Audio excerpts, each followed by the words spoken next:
board mereka. Yang itu pertama. Yang keduanya, projek artikel 11 Jom Ziarah yang diusahakan oleh Impact di bawah KBS bukan sebuah projek untuk menyamaratakan kedudukan mana-mana agama. Saya ulang ya.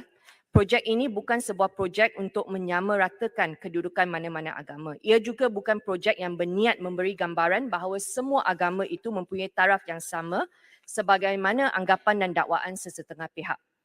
Jom Ziarah adalah usaha untuk mengenali perbezaan agama yang ada di kalangan kita. Ianya adalah usaha kita melihat untuk membezakan dan supaya dengan cara itu masyarakat Malaysia yang berbilang agama dan bangsa ini boleh hidup rukun damai, lebih harmoni dan lebih bertoleransi. Pelaksanaan program melawat rumah ibadat bukanlah satu perkara yang baru. Kementerian Perpaduan Negara juga pernah mengadakan lawatan ke rumah ibadat yang melibatkan pelbagai penganut melalui jawatan kuasa mempromosikan persefahaman dan keharmonian di antara penganut agama yang kini dikenali sebagai Jawatan Kuasa Harmoni di bawah Jabatan Perpaduan Negara dan Integrasi Nasional yang bertujuan untuk mempromosi persefahaman dan keharmonian di antara penganut agama yang berlainan di negara kita. Bagi isu yang telah dibangkitkan berkenaan pendaftaran program Jom Ziarah Gereja, pihak kementerian menerusi Impact Malaysia sememangnya tidak akan melibatkan penyertaan belia Muslim dan tiada belia Muslim yang akan memasuki gereja menerusi program ini. Saya nak ini masukkan dalam handset supaya mereka tak boleh mainkan dalam media sosial. Sekadar makluman semua, program Jom Ziarah yang telah berlangsung di Masjid Wilayah pada 4 Mac telah dihadiri oleh 8 belia berbangsa Cina dan India. Manakala di Gurdwara pada 11 hari bulan Mac, hanya 3 orang belia berbangsa Cina menyertai program tersebut. Jadi orang yang dakwa dekat luar sana tak payah bagi gambaran seperti beberapa ribu orang belia telah masuk gereja dan mereka akan dipengaruhi. Tak ada. Data telah menunjukkan tak ada belia Muslim. Okey. Dan sebagai mantan Speaker Dewan Negeri Selangor dari tahun 2013 hingga tahun 2018 dan saya pegang jawatan Adun Subang Jaya selama 10 tahun, saya tahu dan memahami undang-undang yang melarang evangelism. Jadi memfitnah saya menggunakan agensi di bawah KBS untuk tujuan tersebut adalah tuduhan yang melampau dan mahu menjadikan saya sebagai punching bag dengan izin untuk menutup dakwaan salah laku yang dihadapi oleh para pemimpin mereka. Saya bukan cakap pasal PAS, saya cakap pasal bersatu yang tuduh saya dekat luar sana ya. Okey. Jadi saya juga merupakan ahli DAP. Saya tahu dan memahami perlembagaan persekutuan yang mengiktiraf Islam. Yang Muhammad. Sekejap ya, Putrajaya bagi saya habis dulu. Bagi saya habis dulu. Muhammad, bila Yang Muhammad kata tak perlulah kaitkan. Tak perlu kaitkan Putrajaya, dengan sila apa duduk. yang berlaku. Duduklah Putrajaya, duduk. Sila duduk, Putrajaya. Menteri, teruskan. Okey. Saya tahu dan memahami perlembagaan persekutuan yang mengiktiraf Islam agama bagi persekutuan. Perkara 31 Perlembagaan Persekutuan menyatakan bahawa Islam ialah agama bagi persekutuan, tetapi agama lain boleh diamalkan dengan aman dan damai di mana-mana bahagian persekutuan. Dan pesanan kepada diri saya dan semua ahli Dewan Rakyat, berlaku adil kepada rakyat dan jangan mempersendakan kebijaksanaan mereka. Tidak kira di mana pun, masjid, kuil, gurdwara, malah ke gereja sekalipun, jangan hanya datang berdialog atau melawat rumah ibadat ini apabila anda perlukan undi untuk menang pilihan raya. Mainkan sentimen saya nak Kristiankan belia Melayu dengan mengajak mereka pergi gereja, saya cadangkan tukang fitnah di luar sana untuk dengar nasihat. Saya dapatkan nasihat Tuan Ibrahim. Tuan Ibrahim ada tak?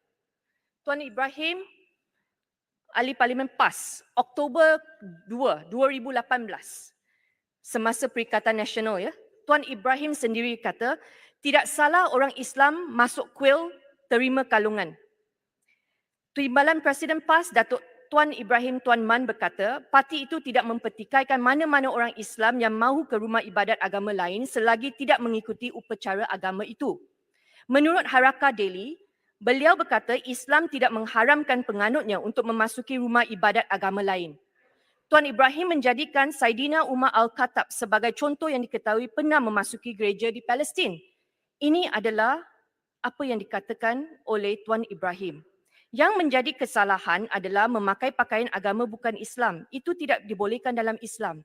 Saya bukan pakar tetapi saya pergi belajarlah apa yang PAS kata. Ini yang PAS kata. Ini Okey. satu. Yang Menteri. keduanya, Hadi. Tuan Hadi lawat gereja di Miri. Tuan Hadi lawat gereja di Miri ini adalah tahun 2015. Bertukar fikiran, Tuan Hadi kata.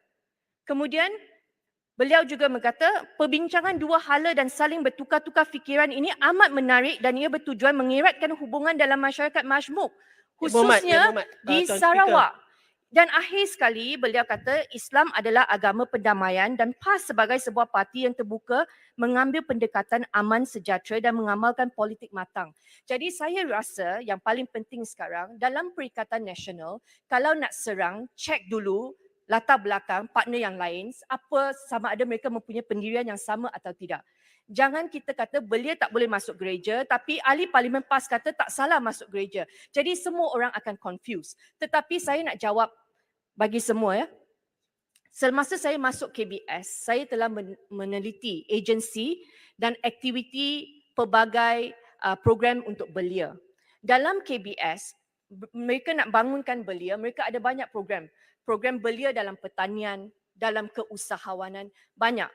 Isu perpaduan, ini adalah program untuk perpaduan. Jadi saya dengar ada yang kata lebih baik kalau program seperti ini diserahkan balik kepada Kementerian Perpaduan.